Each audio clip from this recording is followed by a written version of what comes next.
It's finally Friday. It's Friday, Friday. Thank God it's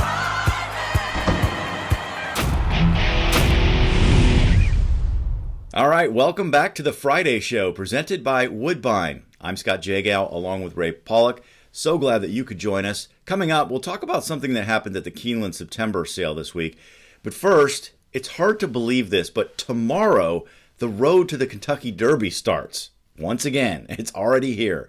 And this year, there's going to be a parallel, much shorter road that goes through Tokyo.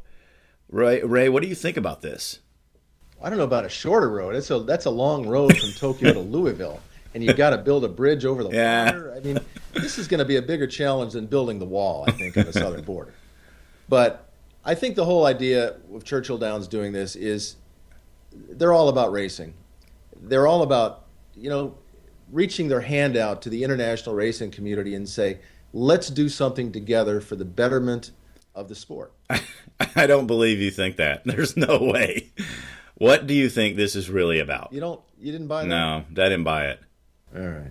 Well, it's about the dollar. Okay. Last year, the Japanese government passed a law that said for the very first time, Japanese racing fans can bet on races legally that are run outside of Japan.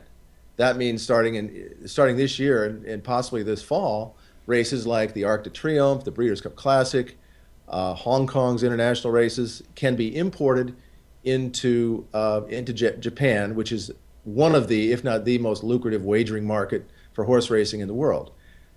Churchill Downs officials would love to be part of that conversation and have people in Japan betting on the Derby as early as next year. Now that makes sense. And it also makes sense that in Japan has been breeding some good horses that can get the distance. What doesn't make sense to me about this is the two races, the qualifiers, they're both at a mile, first of all.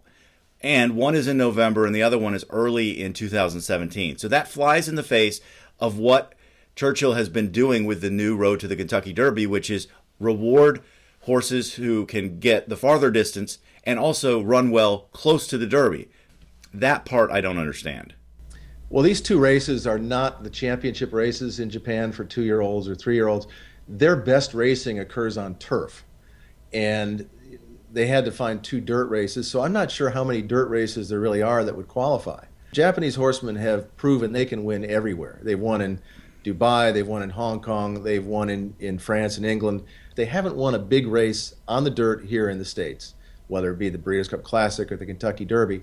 They have some horsemen, I believe, that really want to challenge the Kentucky Derby and try to win it.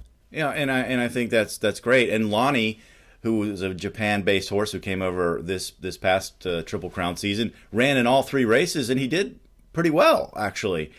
One of the issues, besides the shortness of those races and then the timing, is that the way it's going to work is the point standings. If the top finisher doesn't want to go, then it's the second place that gets it. But then if he doesn't want to go, then it goes to 3rd and 4th, all the way possibly to 8th.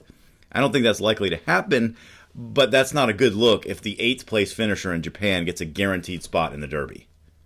Yeah, I'm sure that's not what Churchill Downs officials or JRA officials are hoping. They'd like to see the top horse come on over. Churchill Downs, by the way, is not paying any expenses for horses to ship to Kentucky from Japan, and any horse that does compete in the Derby has to be nominated just like any other horse.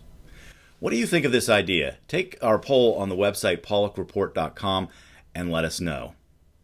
All right, let's move on and talk about something that happened at the Keeneland September sale this week. $1,990,000 up there, $1,950,000, $1,900,000. Well, that's not exactly the case being sold.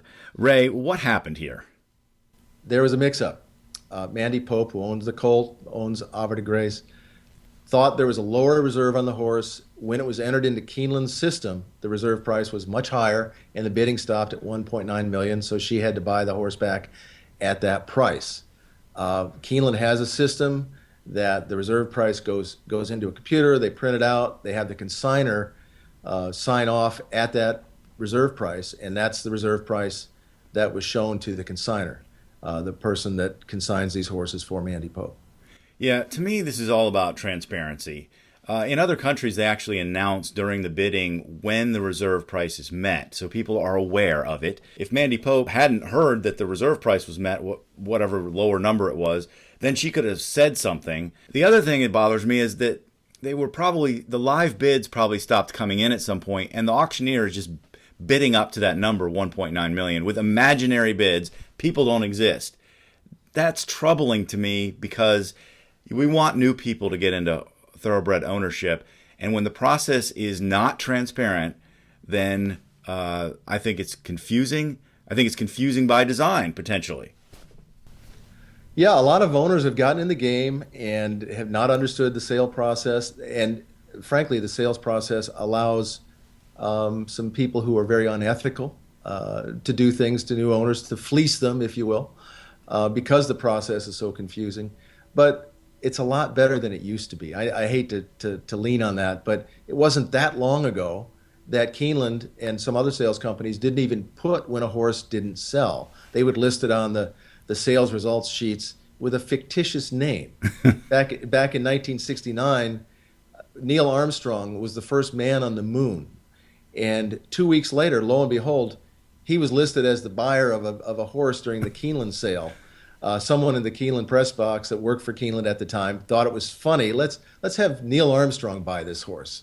Instead of just putting reserve not attained, they would come up with fake names. Yeah, I know they've come a long way. I just wish, I really would like them to do away. I think they should have live bidding only instead of having the imaginary bids up to the reserve price. That's the one area I don't like, but it is what it is. I know it's legal. I know it's legal in Kentucky. Well, and remember, their customer is the consignor. So they are designed to help the consignor really more than to help the buyer. They have always said about buyers at the sale, buyer beware. And there's a reason for that. All right, we'll leave it at that. That's going to do it for this edition of the Friday Show presented by Woodbine. Thanks for joining us, and we'll see you next time.